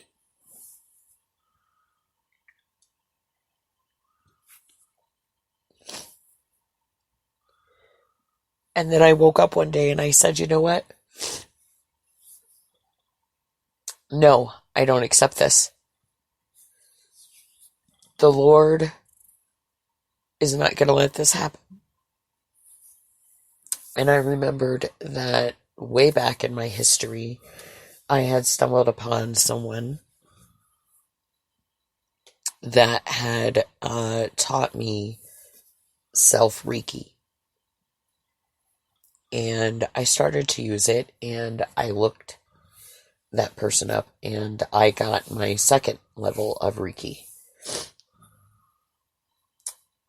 Traditional Yusui. And then this particular person that I had been working with wanted way too much money than I was ever going to be able to afford to get a master's from her. And I needed the master's to carry on further and to be able to teach others how to do Reiki. So I ended up finding someone else that was able to give me my last attunement and master me in my Yusui. From there, I just continued. And it was my own healing that I was after. And I got myself to a point where they stopped telling me I was going to die. Sort of. And instead started saying, okay, so you're going to be okay as long as you take these pills for the rest of your life. And, no. I'm not down with that, dude. I'm a forgetful person. My life can depend on it. I'm still going to forget. I'm not, I can remember to take a pill every day, let alone like 3 million of them. And when I thought it was going to be like short term, that's one thing. But when you're talking about my entire life, and these pills are quite expensive, and then there's blood work that has to be done literally every 3 months in order to keep the medications for the pills. And all of this means insurance, and insurance is taking over half of the paychecks. And you still got rent, and you still have all of these things. And that's when I decided that it wasn't enough. I had gone through a whole lot of getting all of these certifications. You know, I spent winters in what I called Red's cocoon time. I emerged in the spring with tons of new degrees, certifications under my belt that I attained all winter long. And then, you know, come the next winter, I would cocoon up again and learn a whole new set of skills. And I have learned some skills that not many people ever ask for, but I know them, and they're there. And I may not 100% think that they're a complete accurate. I've seen people ask for them, I've used them for them, and they work because they believe that they work. And that's part of the healing. Healing is very spiritual. It's not necessarily religious, it's spiritual. And what I mean by that is your religion is your spiritualism. And no matter what that is, it's acceptable. And it doesn't matter if you're Christian, if you're Baptist, if you're Hindu, Muslim, it doesn't matter. If there is a particular thing that you believe within your mind is affecting you, and you need a particular ritual to take care of that spiritually, it needs to be open to the ability to do that. And any good folk healer or holistic healer is able to approach you on whichever spiritual level you need to attain your well-being, because we are not doing this. This is given to me. I just accessed what was already pre-written in my DNA. I started remembering. And I made what the doctors say was a very dangerous decision. But I made the decision after a very drastic thing that happened. And I was on a lot of pills, and they made me crazy. And one of the things that they had me on was steroids. And they had me on steroids because I had a massive, what they call a goiter, which came from the Hashimoto's, which Hashimoto's is an autoimmune disorder. It specifically attacks the thyroid gland. Now, on top of that, I have hypothyroidism. But because of the Hashimoto's and the way that it deteriorates parts of, or affects, it not necessarily deteriorating anymore, but affects the way that it affects the thyroid gland. You can go from hypo to hyper. This is a very expensive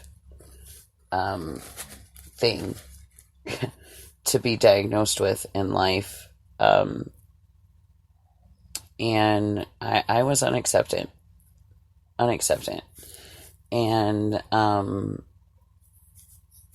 I took myself off of all of the medications after a bad incident where I was losing bits of time. Like, I was literally kind of blacking out, and I didn't know what I was doing, and I was doing some crazy things, and that wasn't okay. And so I took myself off of all medications because I didn't know which particular one was causing it or which combination of the ones was causing it, and the doctors didn't know either. And the actual medication for my thyroid and Hashimoto's, they had yet to even get right, and we've been working on this now for 2.5 to 3 years, and they haven't even figured out my dosing. My stuff keeps changing. They couldn't figure it out. So I started with all of my own healing. I continued going to my specialist. I was lucky enough that my specialist was actually from Russia, and actually a huge folk healer advocate. There was a time in which they were talking to me about wanting me to take a pill to disintegrate my thyroid altogether because of the goiter that I had that was so swollen that they had me on the steroids for. And even on the steroids, it was not bringing down the size of the goiter. That wasn't happening. It was not getting any smaller, and they were concerned about rupture. And if it ruptured, that would cause death. So, huge concerns. Needless to say, I kept working with him, going and seeing him, and I started my own regimen. I started doing my own research. I started looking into deficiencies of the thyroid. I started finding the herbs and the minerals that the earth provides, and I started using them. And when I started doing these things, he started seeing improvements. And my blood work was showing more improvements than any of the medications that they put me on.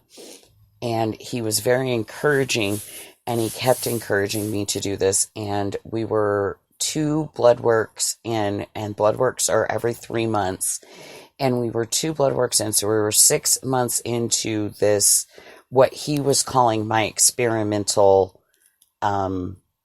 approach with his careful overseeing. And he couldn't find any reason that he couldn't tell me that I had to go back on the medication because I was showing more improvement off of it than I had ever shown on it. And I had done a lot of changes, not just finding the herbs, but I had done some lifestyle changes. And I was juicing fresh juices. I was making more meals at home. I was finding grass-fed beefs and lamb and goat rather than the store-bought foods. I was eating a lot of fresh fruits, a lot of fresh vegetables. I was trying to introduce the things that I knew that could help fight off thyroid problems. And I also came to realize that a lot of things that they were giving me at the actual doctors, my personal specialist, which is what he's been taught and what he knows, he was giving me these things that were telling me to stay away from certain foods and beverages and things. And then in my research, I was finding that those foods and beverages that they were actually telling me to stay away from were actually foods and beverages that I should be getting in me, because they were part of possible deficiencies that I had within my actual thyroid gland itself. So all of this combined, he finally had told me that once we were at the third set, he could present my case then as a case of, that this is working better than the medicines, and perhaps we should look into more of what I was showing improvement from. The day before my blood work and my visit with him, I got a phone call from him, and he said, "Red, I don't know how to say this to you, but your insurance company contacted me today, and if we do your blood work tomorrow and the specific thyroxine is not in your system, they're not going to pay for your blood work, and they're not going to pay for your appointment with me." And I said, "Okay, well, how much is that going to cost me out of pocket?" And he said, "Well, by the time that we're done, it's about $2,000. It's $800 alone just for the blood panel. Then you've got his time and all of the stuff that we did." And so obviously that wasn't going to happen, and I wasn't going back on the thyroxine. So from that day forth, I stopped working with him on a level such as that. Now, I will email him on occasion. He does email me to update him on how I have been doing. Now, not that long ago, I just had blood work done when I went to the chiropractor. I did not tell him of my diagnosis of Hashimoto's and things. I did tell him that I wanted all the thyroid panels done, though. And so he did those. We also did some x-rays and scans. My thyroid doesn't look like a sack of potatoes anymore. It used to look like all these clumpy things in there, and it looks like one big solid mass again. My goiter's been gone for a very long time. I never realized how bad it was until it was gone. Honestly, and no one would ever know now, but I used to be known not all that long ago in my life. I had like 5 chins because my neck was so swollen from my thyroid gland. In fact, my thyroid gland was so swollen that my vocal cords had embedded within my thyroid gland, and I have lost octaves of my voice due to that and the swelling going down, because when the swelling went down, it took some of my vocal cords with it. Unfortunately, that was something that they knew. That was one of the reasons I didn't want to have the surgery to remove the thyroid gland to begin with, because I only had about a 25% chance of coming out of it with my full voice. Or any voice at all. There was about a 75% chance that I could come out of it never speaking again, being completely mute, and again, not something I was willing to do. So I can logistically say now that when I had my blood work and everything done, Hashimoto's still shows up, but it's actually the chiropractor thought that it was very early stages of it, and that he wanted to start me on a regimen right away to maybe stop it in its tracks. And I had to explain to him that no. I had a very severe case of Hashimoto's, and so forth. He didn't believe me. He ended up contacting my specialist in Pennsylvania and getting a copy of my medical records. And upon actually seeing those, he was astonished. I have not only stopped further damage to myself, but I have reversed some of it, apparently. And I'm not saying I'm cured, but I haven't shown signs and symptoms of any thyroid problems really in 3 years since I made the move. I did a lot of lifestyle changes, but when I moved, those were the big lifestyle changes that I felt I needed to finish making to complete my healing. And so that's why I started doing this, was for my own self-healing. And then once I felt like I had myself in a good place, I have opened up my doors to heal others now. But I do my healing on a donation-only basis. Whatever you can afford or whatever you feel it's worth to you, whether that's money, whether that's trade, whether that's, whatever. Health and well-being no one should ever suffer because they can't afford it. That's crazy talk to me. And I tell people all the time that if you're in any type of healing work because you expect to make money and get rich and have fancy cars and fancy houses and all of these things, you're doing it wrong. That's not why we're given these gifts. We're not given these gifts to profit monetarily. Money doesn't mean anything. I mean, we need it. It's there. It's part of society. But in the long run, money doesn't mean anything. It's what I'm leaving behind that matters. It's seeing my kids at 14 and 12 and thinking 6 years ago I wasn't supposed to be here anymore. They were already supposed to have buried me.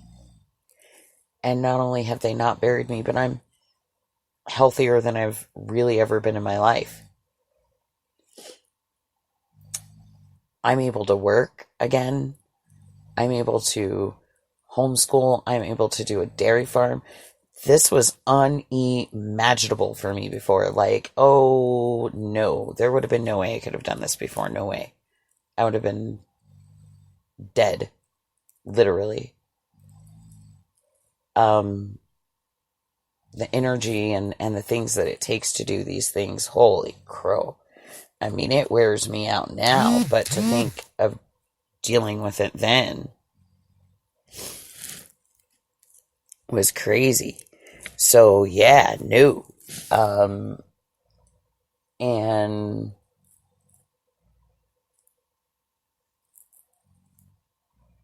so, yeah, the money thing, that could be a big deal.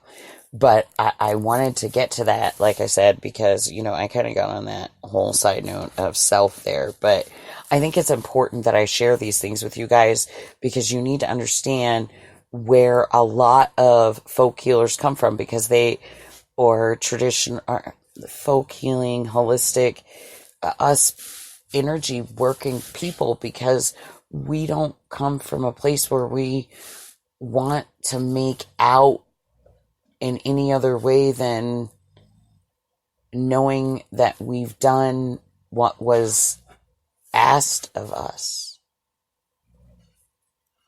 If you've come into my path, there's a reason. There's always a reason. Don't be afraid to ever be like, hey, Red, I think I may need, because there's a reason. If we've crossed paths, there's a reason. Now, a third way that we can tell folk from fake is that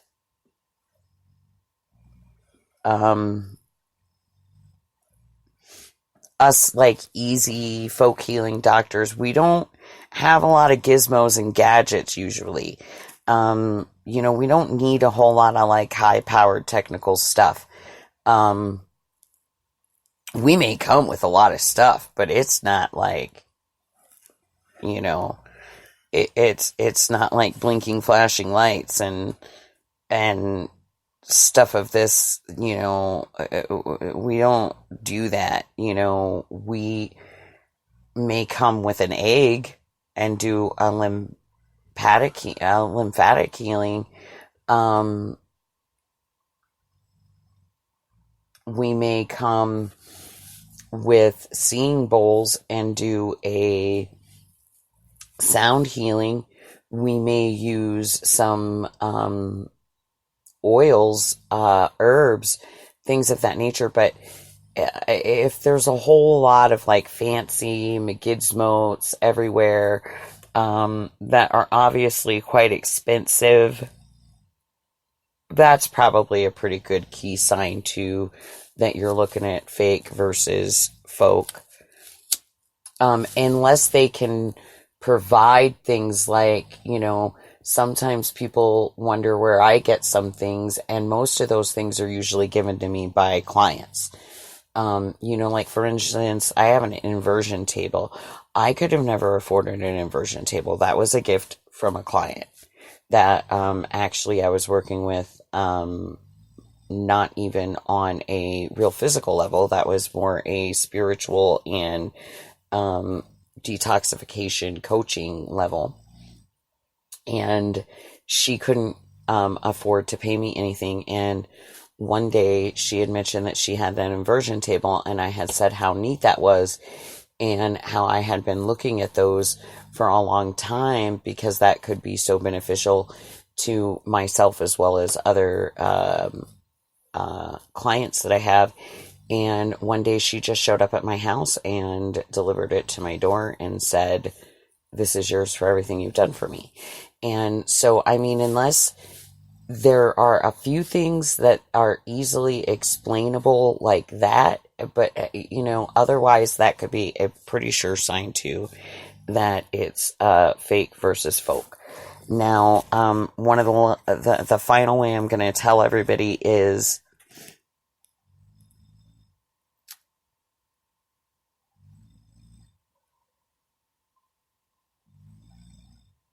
now, the last thing I'm going to say is most of us don't go commercial. Okay, see, and this is one of those things.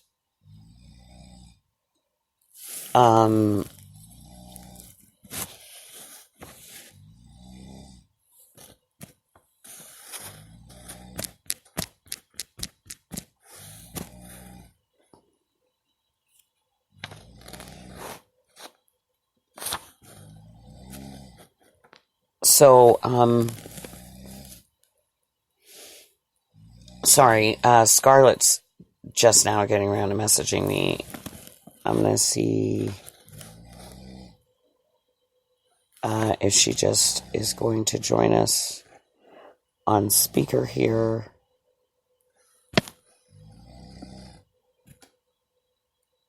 Because we can do that.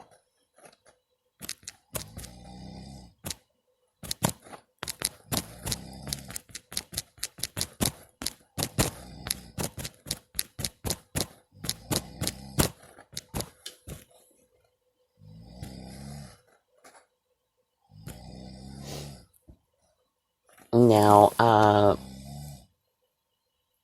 we don't like to really go commercial. And we may, every now and again, mention here or there, hey, I do this or whatever, but you usually kind of do have to go out of your way to find a folk healer.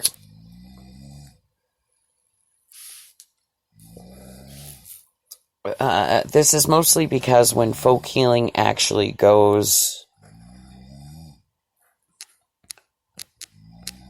commercial, it goes bad. It becomes about the money again. And so, that's another thing.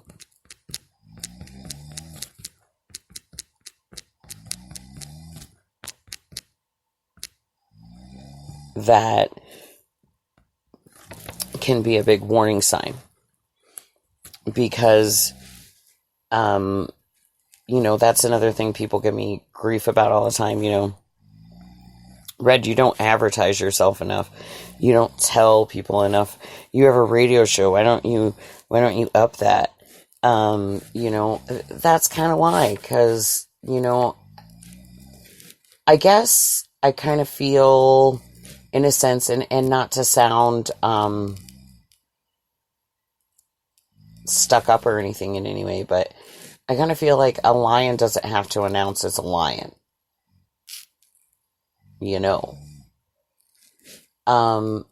I know I can do all these things, but at the same time, it's not my job to shove it down anybody's throat.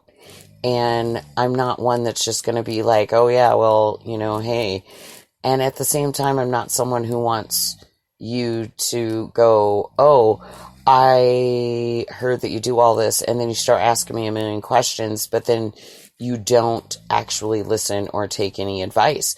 I'm not going to be like your medical physician. I'm not going to look at you and prescribe some stuff that's just magically going to make everything go away. I'm going to tell you things that are real.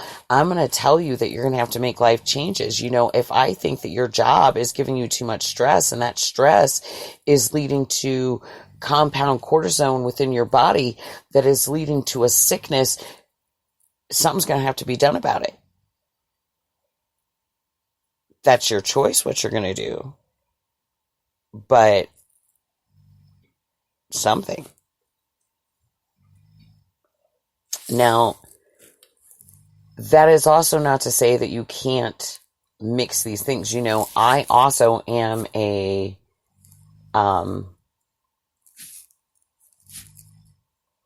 I'm also a minister. I call myself an energy minister. And I can perform weddings, funerals, house blessings, baptisms, name rituals, hand and fastings, I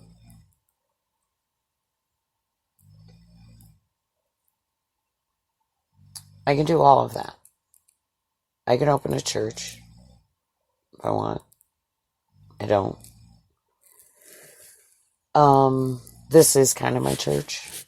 My radio show kind of is the way that I get those messages out there, and I feel that all of these messages are of simplicity, which helps lead us to our Creator.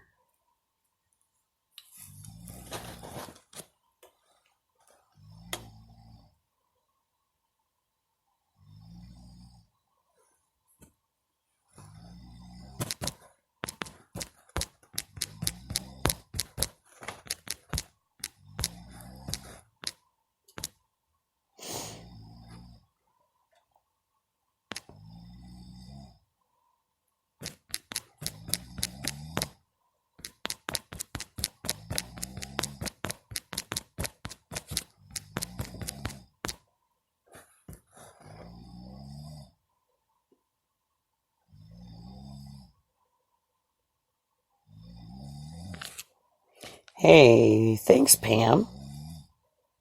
I appreciate your support. Now, Pam, if we switch over to Zoom, can you still follow us? Can you go over to Zoom and watch us?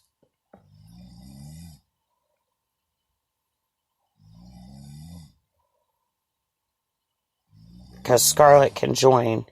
So we're trying to decide if she's just gonna join here or if we should switch over to Zoom now.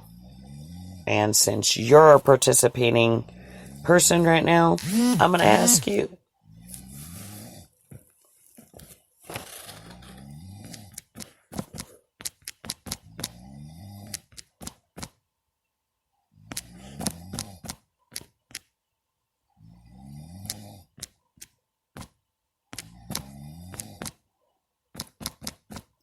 I'm asking you then what your preference is. Sorry.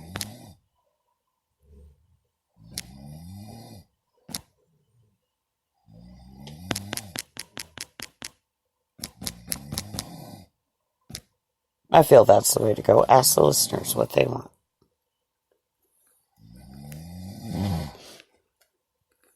Now, in the meantime, biblical medicine and modern science. So, folk does often mix spiritual meaning, and in some, it even mixes religion within the Bible.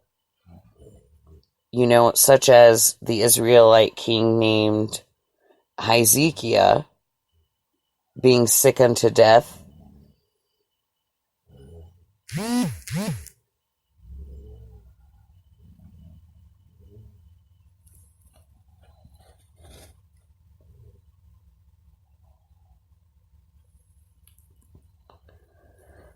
Okay. We're going to switch to Zoom then. And then we'll pick up the biblical medicine and modern science when we go over there. So let's remember that we were at Israelite King Hezekiah and him being sickened to death. And that's actually going to be from 2 Kings 20:1 through 7 and Isaiah 38:21. Okay, so in order to do this, I'm going to have to rearrange, get some things done, and then pick this back up over on Zoom, apparently. And that is where Scarlett and I are going to be. I don't know if I'm going to actually go live, or if I'm just going to do audio. But I am going to be over there. I kind of am surrounded right now in books and things for the show, because this is how I usually always am when I'm doing this. And it takes a whole lot to set up. So, we will meet you all over on Zoom. Join us for the second half of Journey into Freedom with me, your host, Red Gypsy, and our co-host, Scarlet Anonymous. Together, we are the Crimson Ladies, and we are going to be together again, and we are going to be on Zoom. So join us over there.